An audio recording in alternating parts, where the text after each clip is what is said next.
नमस्ते। मेरा नाम है डॉक्टर विराज भाटिया और मैं एक आयुर्वेदिक डॉक्टर हूँ। और आज के वीडियो में हम सोरियासिस के सामान्य लक्षणों के बारे में बातचीत करेंगे। अगर आपकी भी त्वचा में किसी तरह का कुछ बदलाव महसूस हो रहा है और आप सोच रहे हैं ये सोरियासिस हो सकता है, तो ये वीडियो आपके लिए बहुत ही ज़्यादा इम्पोर्टेंट है। सोरियासिस के सामान्य लक्षण जैसे कि लाल, सूजी हुई त्वचा के धब्बे। यह धब्बे आमतौर पे कोहनी, घुटने, कमर या सिर पे दिखाई देते हैं।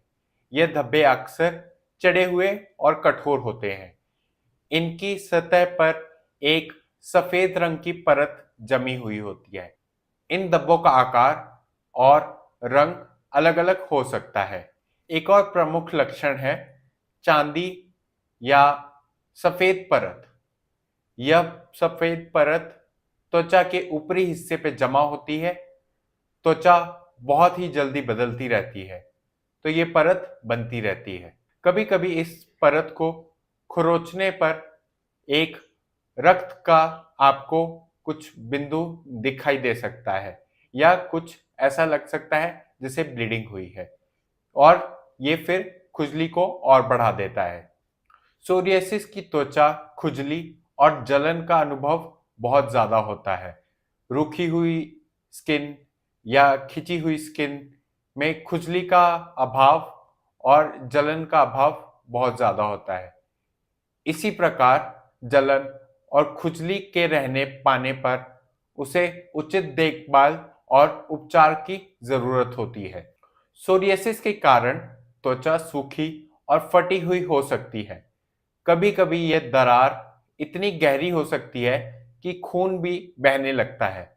ये लक्षण खास तौर पे ठंडे मौसम में और भी बढ़ सकता है या जब हवा में नमी हो तभी ये बढ़ सकता है।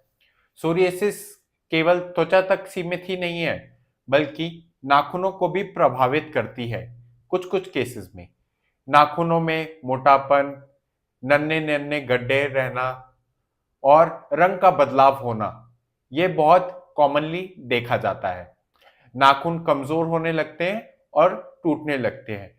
यह लक्षण कुछ लोगों में ही दिखाई देता है और यह महत्वपूर्ण संकेत हो सकता है कि उस व्यक्ति को सोरियासिस है।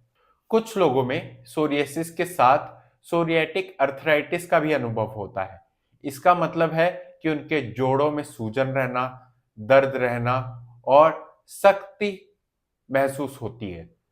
यह दर्द उंगलियां, अंगूठे, घुटने और कमर में भी हो सकता है।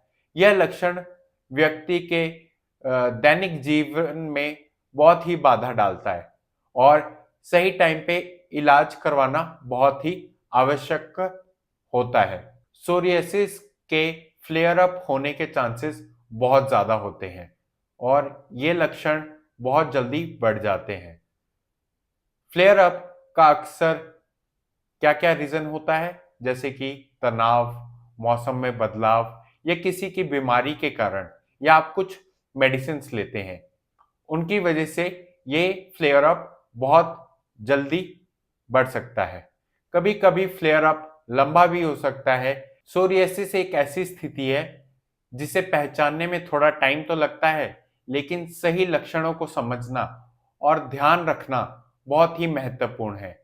यदि आप इनमें से कोई भी लक्षण महसूस कर रहे हैं, तो आज ही अपने नजदीकी डॉक्टर को जरूर दिखाएं। त्वचा का देखभाल और सही इलाज के स्थिति से ये प्रॉब्लम बेहतर हो सकती है। ध्यान दें, अगर आपको ये वीडियो उपयोगी लगी हो तो कृपया वीडियो को लाइक और चैनल को सब्सक्राइब जरूर कीजिए ताकि मैं आप तक और कुछ ऐसी वीडियोस ला सकूं। धन्यवाद।